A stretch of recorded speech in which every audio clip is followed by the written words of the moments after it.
اور اس کے درمیان جنگیں بھی ہوں گی، اس کے درمیان بھونچال بھی آئیں گے، کال بھی پڑیں گے، لوگ گمراہ بھی ہوں گے، ہر قسم کی بری باتیں ہوتی رہیں گی۔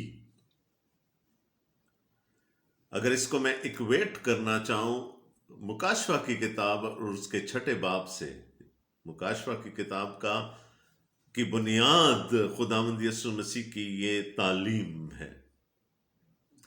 5ویں باب میں ہم دیکھتے ہیں کہ یوحنا خدا کے حضور میں کھڑا ہے، خدا کا تخت ہے، 4 جاندار ہیں، 24 بزرگ بیٹھے ہیں، اور یہ خدا کے تخت سے ایک تمار، ایک کتاب سامنے آتی ہے جس پر 7 مہریں لگی ہوئی تھیں، اور اعلان ہوا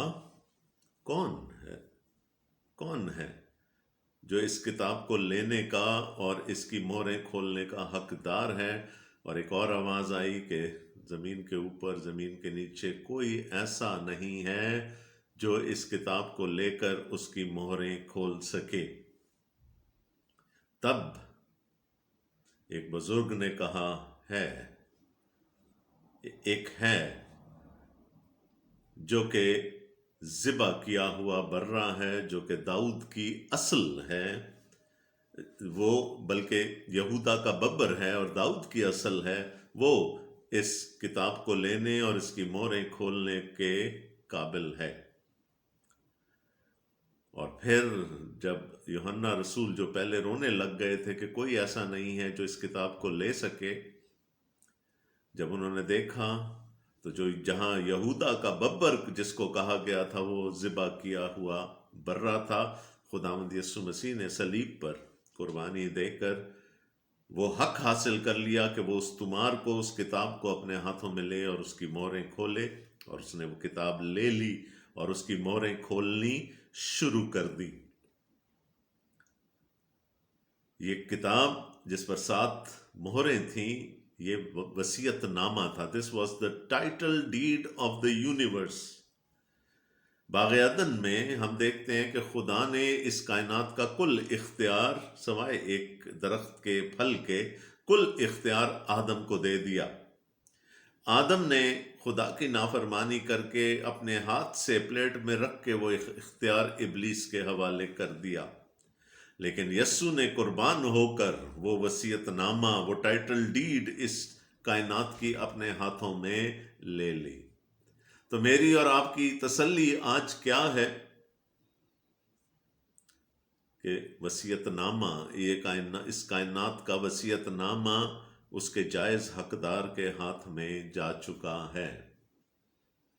لیکن اس دنیا میں ہم دیکھتے ہیں کہ کوئی کسی کی جائیداد پر قبضہ کر لے تو قبضہ چھڑوانا کتنا مشکل کام ہوتا ہے۔ تو یہاں تو پوری کائنات کی بات ہو رہی ہے۔ کیا ابلیس آسانی سے وہ اختیار خداوند یسوع مسیح کو واپس کر دے گا؟ نہیں، اس نے تو کوشش کی تھی، یسوع کو ایک اونچے پہاڑ پر لے جا کر کھڑا کر دیا، اس دنیا کی ساری سلطنتیں، ان کی شان و شوکت دکھا دی اور کہا مجھے سجدہ کر تو یہ سب کچھ تیرا ہو جائے گا۔ وہ چاہتا تھا کہ وہ اختیار جو اس کو آدم نے دیا تھا وہ اسی کے پاس رہے، لیکن یسوع نے انکار کر دیا۔ اور اب اس کائنات کا وصیت نامہ، the title deed of this universe is in the hands of Jesus، اور وہ اب وہ مہریں کھولتا ہے۔ اور ہم دیکھتے ہیں کہ پہلی مہر کھلتی ہے تو ایک سفید گھوڑا آتا ہے، امن کا فتح کرتا ہوا وہ گھوڑا آتا ہے۔ یہ خداوند یسوع مسیح نہیں ہے، اس کا سوار یہ مخالف مسیح ہے، جو وقتی طور پر دنیا میں امن قائم کر کے یہ بتانا چاہتا ہے کہ وہ بہت اچھا ہے۔ اور دنیا میں ایسا بہت مقامات پر ہوا، بہت سارے مواقع پر ایسا ہوا کہ امن ہو گیا، اور آج بھی امن کے لیے بہت کوشش کی جاتی ہے۔ کون یہ پریڈکٹ کر سکتا تھا کہ امریکہ افغانستان سے بغیر کسی خون خرابے کے چلا جائے گا، اپنی املاک کو چھوڑ کر چلا جائے گا؟ لیکن ہوا، امن سے ہو گیا، اور ایسا ہر دور میں ہوتا رہا۔ پہلی جنگ عظیم سے پہلے ہٹلر کو ایمبیسیڈر آف پیس کہا گیا اس دنیا میں، اس کے بعد جنگ ہوئی. اس کے بعد دوسری مور کھلی تو لال گھوڑا آ گیا اور اس کے سوار کے ہاتھ میں تلوار دے دی گئی کہ وہ قتل کرے، لوگوں کو مار ڈالے.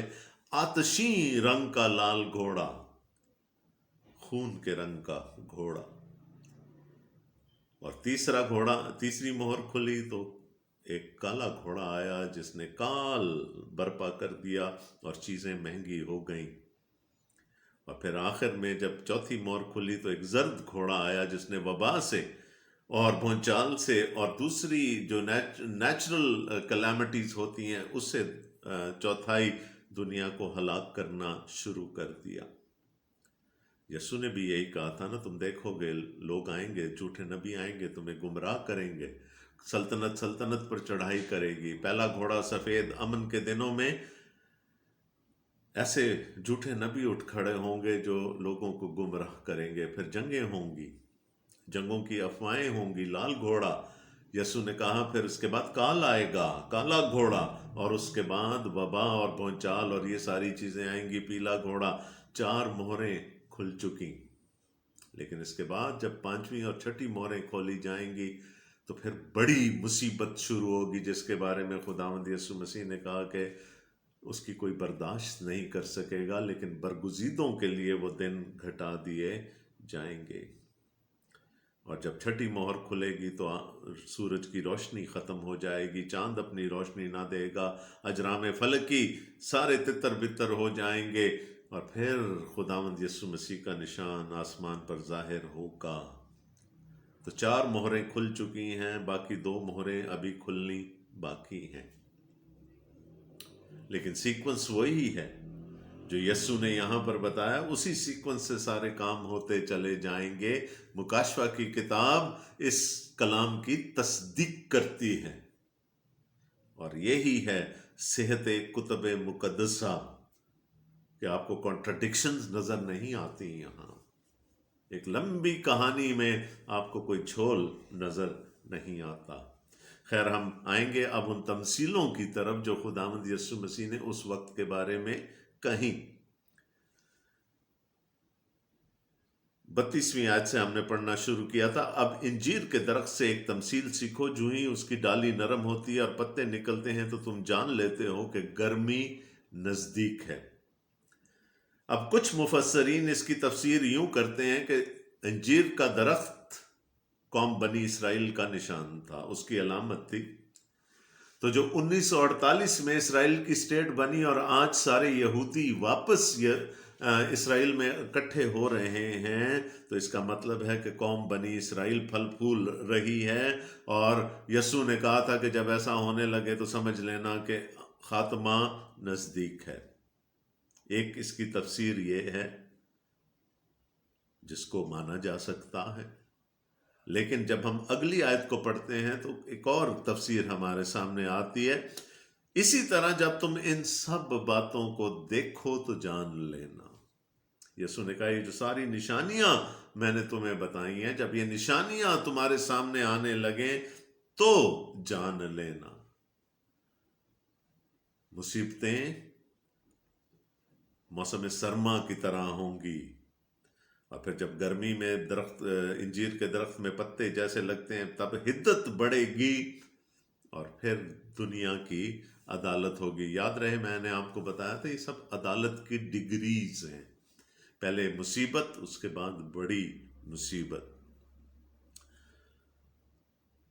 تو دیکھو تو جان لو کہ وہ نزدیک بلکہ دروازہ پر ہے. خداوند یسوع مسیح نے کہا میں نے تمہیں خبردار کر دیا تاکہ کوئی تمہیں گمراہ نہ کرے.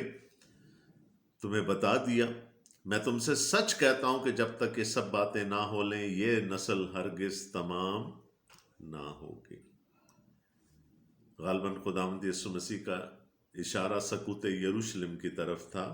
70 عیسوی میں بہت سارے لوگ جو اس وقت یسوع کو سن رہے تھے وہ اس وقت تک زندہ تھے، اور انہوں نے اپنی آنکھوں سے یروشلم کو تباہ ہوتے دیکھا، ہیکل کو تباہ ہوتے دیکھا. آسمان اور زمین ٹل جائیں گے لیکن میری باتیں ہرگز نہ ٹلیں گی. ہو نہیں سکتا کہ جو مجسم کلام ہو اس کے منہ کی کوئی بات ٹل جائے. خدا کے کلام نفسی اور کلام لفظی، the written word of God and the living word of God، دونوں صادق ہیں، دونوں صداقت پر مبنی ہیں. اس لیے ان میں سے کوئی چیز ایسی نہیں ہوگی جو کہ پوری نہ ہو. خداوند یسوع مسیح نے کہا جو کچھ میں نے کہہ دیا وہ کہہ دیا، یہ سب کچھ ہوگا. یاد دکھائی تھیں عمارتیں، دکھائی تھیں کہ دیکھیے عمارتیں ابھی کھڑی ہیں تو کیسے یہ شہر تباہ ہو سکتا ہے. تو یسوع نے کہا کہ جو میں نے کہہ دیا یہ ہوگا، یہ اٹل ہے، یہ خدا کا کلام ہے، اور کلام کبھی باطل نہیں ہو سکتا. کلام الہی کبھی باطل نہیں ہو سکتا، چاہے لوگ ہمیں یہ دن رات سناتے رہیں. یہ بات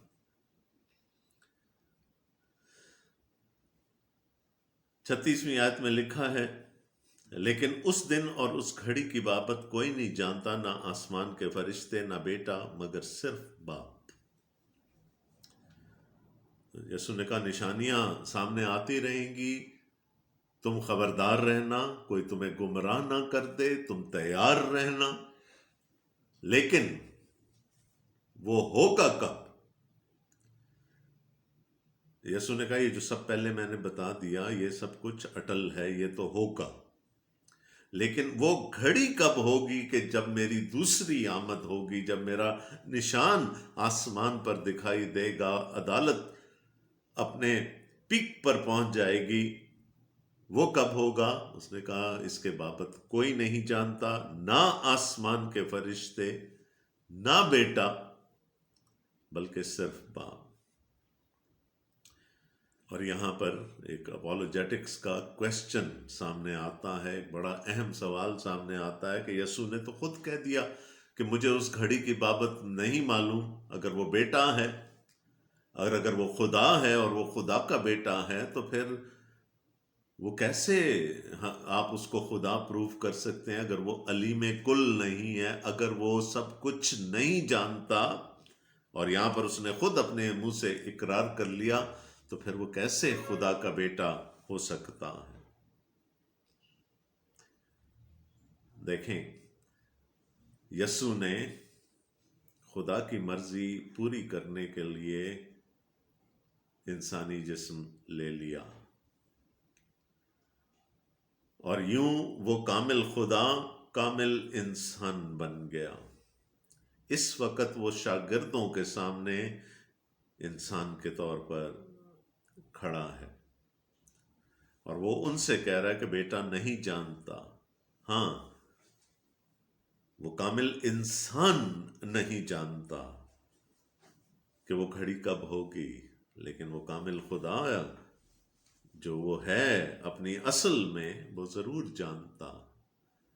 بیٹا جب انسانی شکل لے کر آ گیا تو وہ ہمارے مشابہ ہو گیا، اور چونکہ ہم علیم کل ہونے کا دعویٰ نہیں کر سکتے، اس نے بھی کہا کہ اس گھڑی کے بارے میں کوئی نہیں جانتا، لیکن جب وہ باپ کے دہنے بیٹھا ہے وہ یقیناً جانتا ہے کہ وہ کون سی گھڑی ہوگی جس میں اس کو دوبارہ آنا ہے. جیسا نوح کے دنوں میں ہوا ویسا ہی ابن آدم کے آنے کے وقت ہوگا، کیونکہ جس طرح طوفان سے پہلے کے دنوں میں لوگ کھاتے پیتے اور بیاہ شادی کرتے تھے، اس دن تک کہ نوح کشتی میں داخل ہوا، اور جب تک طوفان آ کر ان سب کو بہا نہ لے گیا، ان کو خبر نہ ہوئی، اسی طرح ابن آدم کا آنا ہوگا. اب بڑی حیرانی کی بات ہے کہ خداوند یسوع مسیح اپنی دوسری آمد کو نوح کے ساتھ کمپیئر کر رہے ہیں. اس کو نوح کے زمانے میں جو طوفان آیا اس کو ایکویٹ کر رہے ہیں اپنی دوسری آمد کے ساتھ. لیکن ایکویشن بنتی ہے کیسے؟ اس دور کے بارے میں ہم پڑھتے ہیں کہ خلق خدا بہت بڑھ گئی، انسان اس دنیا میں بہت بڑھ گئے، اور جب خداوند یسوع مسیح کی، اب دیکھیں ہماری دنیا کی پاپولیشن کہاں سے کہاں پہنچ گئی ہے اور کہاں جائے گی. پھر برگشتگی بڑھ گئی تھی، خدا کے خلاف بغاوت بڑھ گئی تھی۔ یسوع مسیح کے زمانے تک آتے آتے وہ بے دینی بڑھتی چلی جائے گی۔ خداوند یسوع مسیح نے اس کا یہاں پر ذکر کر دیا۔ خدا کے کلام کی منادی زور پکڑ لے گی، ہے نا؟ وہ بابا جی کیا کہتے رہے لوگوں کو؟ کشتی بھی بناتے تھے اور لوگوں سے کیا کہتے تھے؟ توبہ کرو ورنہ طوفان آنے والا ہے۔ کشتی کہاں بن رہی ہے؟ مسوپتامیہ کے علاقے میں، جو آج کا عراق ہے، وہاں پر کشتی بن رہی ہے، جہاں پر دور دور تک پانی کا نشان نہیں ہے، اور وہ لوگوں کو کہتا ہے توبہ کرو ورنہ طوفان آنے والا ہے۔ اور وہ ہنستے تھے اس کی بات پر کہ ایسا کیسے ہو سکتا؟ We are on the main land, یہاں کیسے طوفان آ سکتا ہے؟ دور و نزدیک کہیں پانی کا شائبہ تک نہیں ہے۔ لیکن وہ نہیں ٹلا، وہ کلام کی منادی کرتا رہا، توبہ کی منادی کرتا رہا۔ اسی طرح خداوند یسوع مسیح نے بھی کہا کہ جب تک سب قوموں میں انجیل کا یہ پیغام نہیں سنا دیا جائے گا، خاتمہ نہیں ہوگا۔ اور پھر خدا کی عدالت ظاہر ہوئی تھی نوح کے زمانے میں۔ سب انسان مر گئے، سب جاندار مر گئے، سوائے ان 8 انسانوں کے اور ان جانوروں کے جو نوح کے ساتھ کشتی میں تھے۔ جب تک نوح کشتی میں داخل نہ ہوا، تو ہمارے پاس بھی تب تک کا موقع ہے جب تک کہ خداوند یسوع مسیح کی دوسری آمد نہیں ہو جاتی۔ کہا لوگ اپنی روٹین میں زندہ تھے، اپنی ایکٹیویٹیز میں مصروف تھے، بیاہ شادیاں ہو رہی تھیں، سب کچھ ہو رہا تھا، اور کوئی بھی یہ ماننے کے لیے تیار نہیں تھا کہ ایسا طوفان آ سکتا ہے کہ پوری بنی نوع انسان ہلاک ہو جائے۔ لیکن کیا ہوا؟ اسی طوفان نے، دیکھیں عدالت کے 2 رخ ہوتے ہیں، خدا کی عدالت کے 2 رخ ہوتے ہیں۔ خدا کی عدالت راست بازوں کے لیے کامنڈیشن کا پیغام ہے، ان کی تعریف، ان کے لیے بچنا ہے، ان کی نجات کا پیغام ہے۔ اور خدا کی عدالت شریروں کے لیے ہلاکت کا پیغام ہے۔ اسی سیلاب نے جس نے پوری بنی نوع انسان کو ہلاک کر دیا، اسی سیلاب میں سے 8 لوگ بچ گئے خدا کی عدالت سے۔ تو یسوع مسیح بتا رہے ہیں کہ وہ جو عدالت کا دن جب شروع ہوگا وہ نہایت ہولناک ہوگا۔ پرانا عہد نامہ بھی، یوئیل نبی بھی اور دانییل بھی اور باقی نبی بھی ہمیں بتاتے ہیں کہ وہ دن بہت ہولناک ہوگا۔ لیکن ہولناک کس کے لیے ہوگا؟ شریروں کے لیے، راست بازوں کے لیے، وہ جو خداوند کے لوگ ہیں۔ وہ ونڈیکیشن کا دن ہوگا، آزاد کرائے جانے کا دن ہوگا، ان کو صحرا ملنے کا دن ہوگا۔ تو ایسے ہی ہوا، 8 لوگ بچ گئے اس کشتی کے وجہ سے، 8 لوگ بچ گئے۔ طوفان، پطرس رسول اپنے خط میں کہتے ہیں، وہ طوفان خدا کی عدالت تھی۔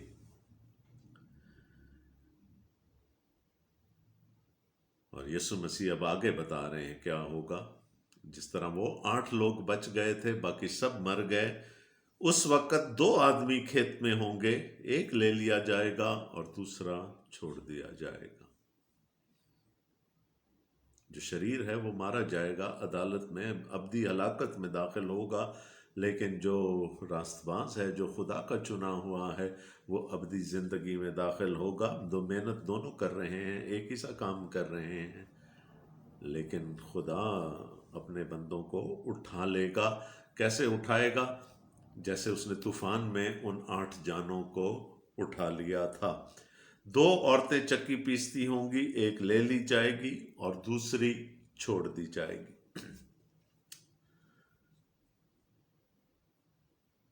وہی بات کہ 2 عورتیں ہیں، ان میں سے ایک لے لی جائے گی، ایک چھوڑ دی جائے گی، ایک ونڈیکیٹ کر دی جائے گی، ایک کو سزا مل جائے گی۔ اور جب ایک مرد کی اور ایک عورت کی اگزامپل ہمیں دے دی گئی تو اس کا مطلب ہے دا ہول ہیومینٹی، پوری بنی نوع انسان. جیسے اس وقت ہوا تھا وہ ایک ٹریلر تھا خدا کی عدالت کا، اور اب جب خداوند یسوع مسیح عدالت کرنے کے لیے آئیں گے تو پھر ویسا ہی ہوگا. پس جاگتے رہو. ہمارا رویہ کیا ہونا چاہیے؟ جاگتے رہو، تیار رہو، بیکاز نو بڈی نوز کہ یہ کب ہو جائے، کیونکہ تم نہیں جانتے کہ تمہارا خداوند کس دن آئے گا. اور پھر اس کو ایکویٹ کرتے ہیں، لیکن یہ جان رکھو کہ اگر گھر کے مالک کو معلوم ہوتا کہ چور رات کے کون سے پہر آئے گا تو جاگتا رہتا اور اپنے گھر میں نقب نہ لگانے دیتا. اس لیے تم بھی تیار رہو، کیونکہ جس گھڑی تم کو گمان بھی نہ ہوگا ابن آدم آ جائے گا. So nobody knows the time, the date, the hour. اس گھڑی کے بارے میں کوئی نہیں جانتا کہ کب خدا کی عدالت شروع ہو جائے گی، لہٰذا ہمیں تیار رہنے کو کہا گیا ہے. We have to be ready. اب ریڈی کیسے ہوا جا سکتا؟ کلام ہمیں ایک ہی راستہ بتاتا ہے تیار ہونے کا، ایمان لانا ہے، خداوند یسوع مسیح پر ایمان لانا ہے، اور پھر اس میں بڑھتے چلے جانا ہے. اسی طرح سے ہم اپنے آپ کو تیار کر سکتے ہیں. پھر آگے ایک اور تمثیل آ گئی، دو نوکروں کا، بلکہ دو سٹوورڈز کا ذکر ہے، بٹلرز کا، وہ لوگ جو باقی نوکروں کے سپروائزر ہوتے ہیں. پس وہ دیانتدار اور عقل مند نوکر کون سا ہے جسے مالک نے اپنے نوکر چاکروں پر مقرر کیا تاکہ وقت پر ان کو کھانا دے. ہیڈ ہے نا، سپروائزر ہے.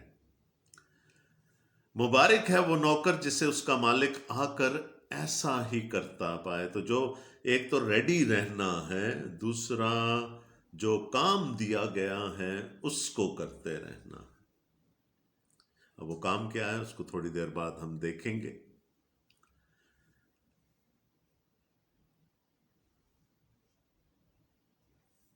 اگر وہ اس کو وہی کرتے پائے گا جو اس کو کہہ کر گیا تھا تو کیا ہوگا، اس کو کیا ریوارڈ ملے گا؟ میں تم سے سچ کہتا ہوں کہ وہ اسے اپنے سارے مال کا مختار کر دے گا، اور اس کا درجہ بلند ہو جائے گا، اس کی پروموشن ہو جائے گی. He will be set above many others. لیکن کون؟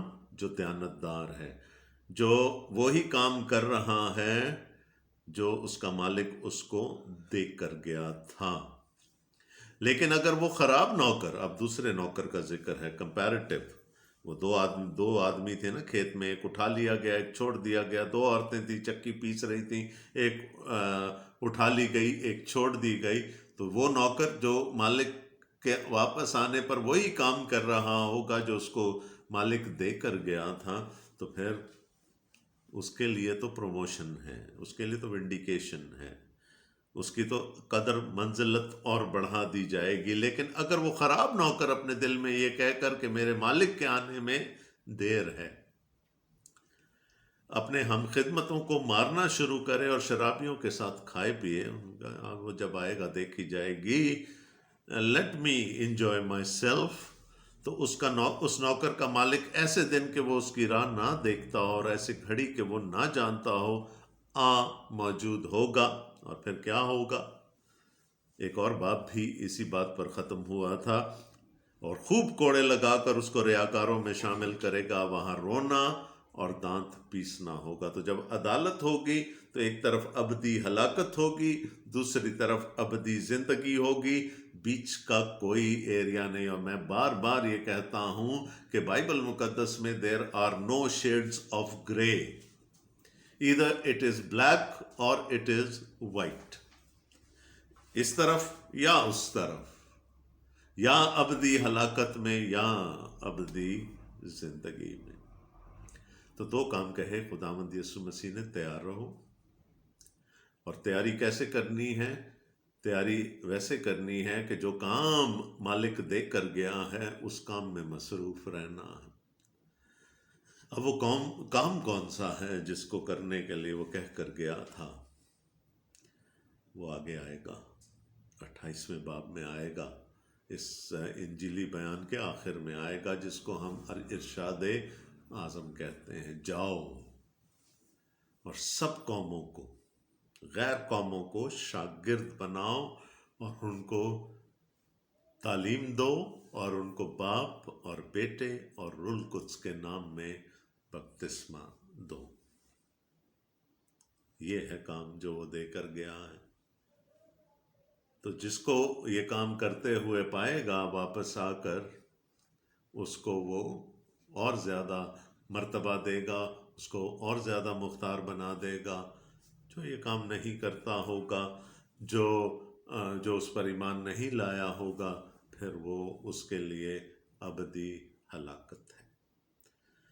تو ہمیں تیار رہنا ہے۔ یہی پیغام ہے انجیل کا، یہی پیغام ہے اس باپ کا۔ خداوند آپ سب کو بڑی برکت دے، آمین۔